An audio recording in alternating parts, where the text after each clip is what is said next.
Gadis mutan ini hamil lebih dari 10 bulan. Tapi dia masih harus menderita dan tinggal di rumah. Tidak berani pergi ke rumah sakit untuk menunggu.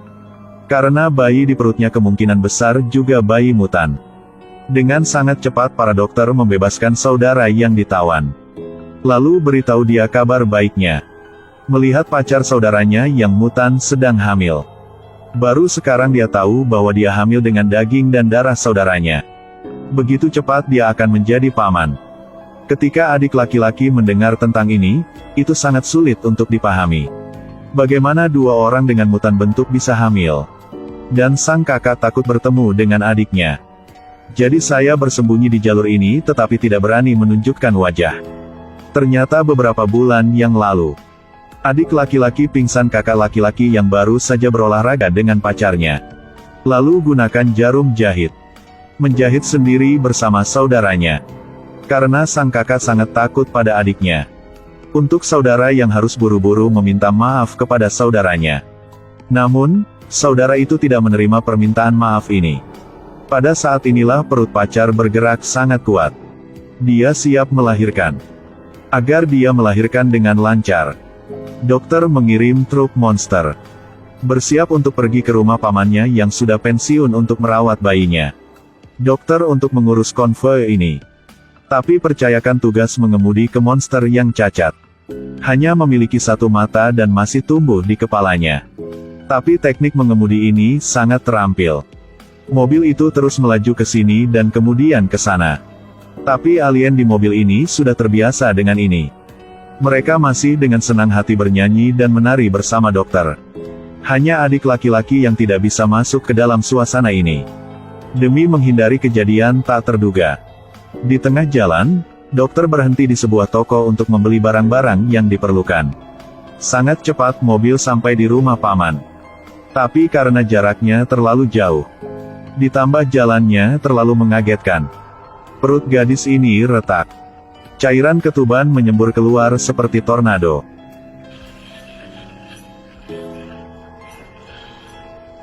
Orang-orang yang berdiri di sampingku ketakutan.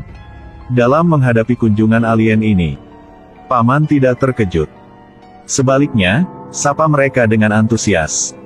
Lalu mereka bergegas memberikan gadis itu ke ruang operasi pamannya.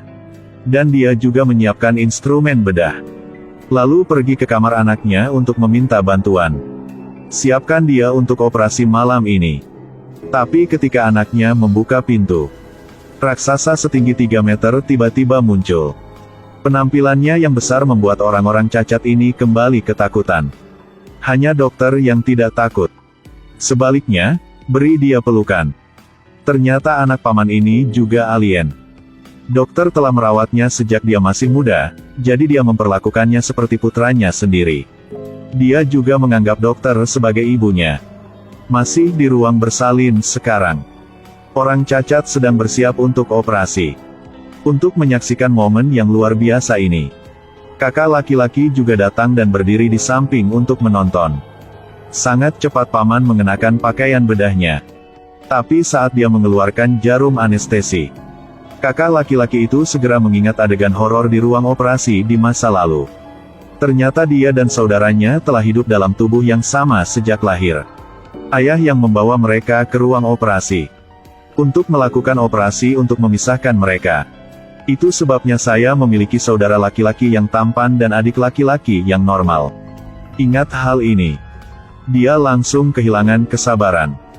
Gila melompat ke dokter. Apalagi, menempel padanya dan tidak melepaskan. Dan kemudian mencoba menggigit dokter. Di saat bahaya, wanita di sebelahnya menyuntiknya dengan obat bius. Lalu mendorongnya kembali ke jalur lain. Namun, dokter sekarang terluka parah. Takut dia tidak akan bisa melakukan operasi pada gadis itu. Dokter menoleh untuk melihat gadis lemah terbaring di kamar rumah sakit. Ternyata dia tidak bisa menunggu. Dokter hanya bisa melakukannya sendiri. Berkolaborasi dengan anak bodoh dokter. Operasi yang menghancurkan bumi begitu saja dimulai. Di ruang operasi seorang wanita berbaring di tempat tidur akan melahirkan. Setelah menggorok perut, dokter segera meraih lengan bayi itu dan menariknya keluar. Dengan tangisan bayi. Bayi yang sangat lucu telah lahir. Namun, yang mengejutkan semua orang adalah dia melahirkan beberapa bayi sekaligus. Dan anak dokter ada di sebelahnya, bersemangat dan berteriak keras. Setelah menyaksikan pemandangan ini, dalam sejarah kedokteran, dokter melihat kehidupan kecil di hatinya. Bersenang-senang berbicara dengan diri sendiri. Lalu mereka menarik saudara itu keluar. Biarkan dia melihat anak-anaknya dengan matanya sendiri. Kakak laki-laki melihat 12 anak di depannya. Saya sangat bersemangat di dalam, saya tidak bisa tetap tenang. Bagaimana saya bisa membesarkannya seperti ini? Karena untuk mengucapkan selamat kepada saudara saya karena memiliki 12 anak. Monster-monster ini mengadakan pesta ucapan selamat. Pestanya sangat meriah. Keluarga cacat kekurangan satu orang. Ada satu monster yang sangat gelisah. Pukul saya langsung di kepala dengan sebotol anggur. Dan kakak laki-laki lebih bahagia dari siapapun. 20 mangkuk mie sekaligus. Melihat semua orang begitu bahagia, dokter marah. Karena pamannya masih di bangsal rumah sakit. Aku melihatnya berbaring di tempat tidur. Saudara monster itu benar-benar melakukan pekerjaan yang hebat. Dan adik laki-laki itu berlari keluar sementara semua orang tidak memperhatikan. Baru saja melihatnya berbicara dengan putri Serif. Setelah menyatakan identitas saya, dia langsung mengunci adiknya ke kantor polisi. Ternyata kedua sepupu itu banyak melakukan kejahatan. Menjadi buronan nasional. Tapi gadis ini tidak biasa. Dia mengeluarkan tali kulit untuk mempersiapkan cosplay pengajaran yang intens untuk adik laki-laki.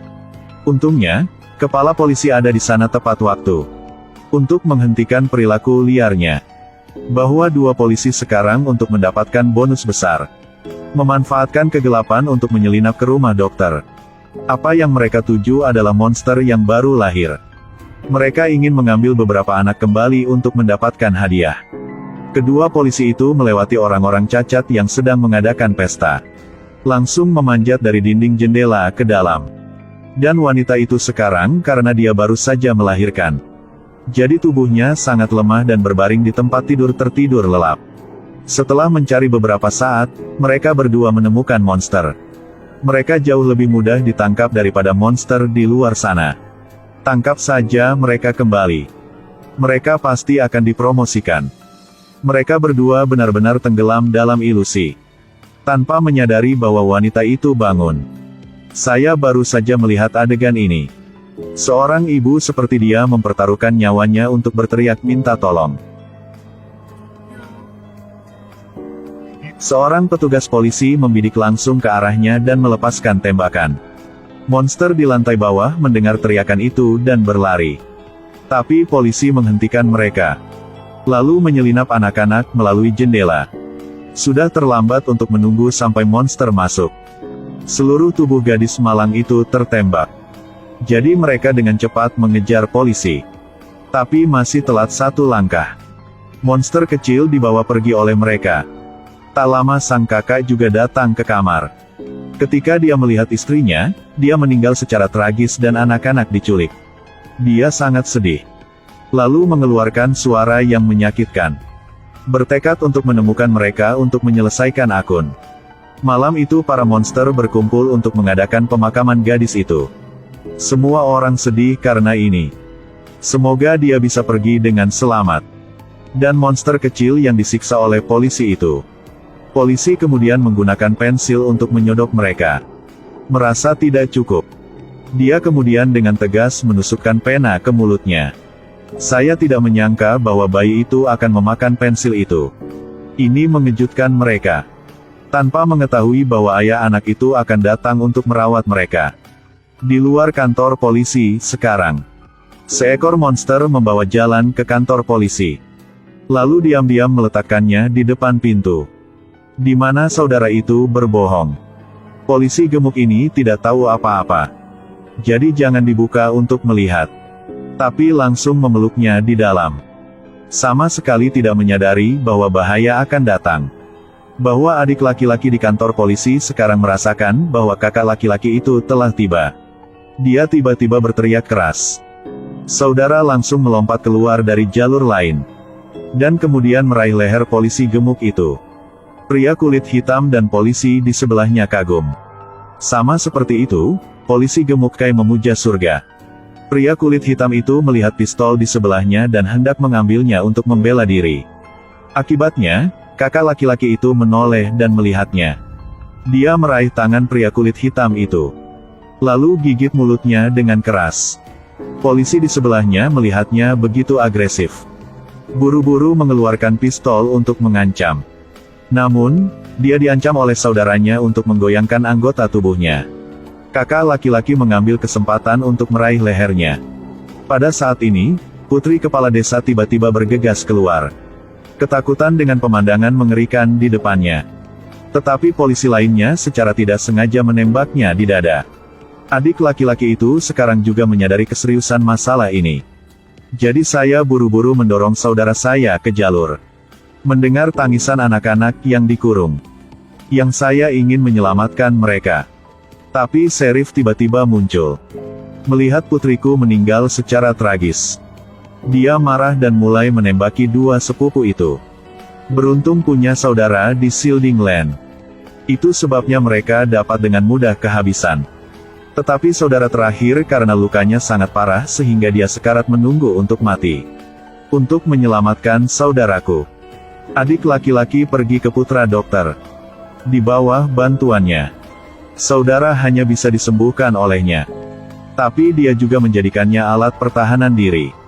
Dengan senjata ini, kekuatan bertarung saudara itu sekali lagi meningkat. Pasti bisa melawan Sheriff. Bahwa polisi sekarang membalas dendam untuk putri mereka. Jadi saya membawa monster kecil ini ke rumah dokter. Bersiaplah untuk menerobos masuk. Siapa tahu ada saudara di belakangnya. Tunggu sampai dia bereaksi. Lalu kakak laki-laki itu mendorongnya ke samping.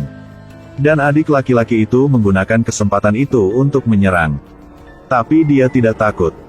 Tetapi mengangkat pistol untuk menyerang mereka kembali. Tapi saya tidak berharap perangkat ini memiliki fungsi pertahanan diri. Pistol di tangan polisi untuk sementara berubah menjadi mainan. Sangat cepat senjatanya dicuri. Tidak ada cara lain, dia hanya bisa mengambil tongkat kayu dari tanah untuk membuat senjata. Sama seperti itu, mereka berdua jatuh ke dalam pertempuran sengit. Kamu pukul aku pukul kamu.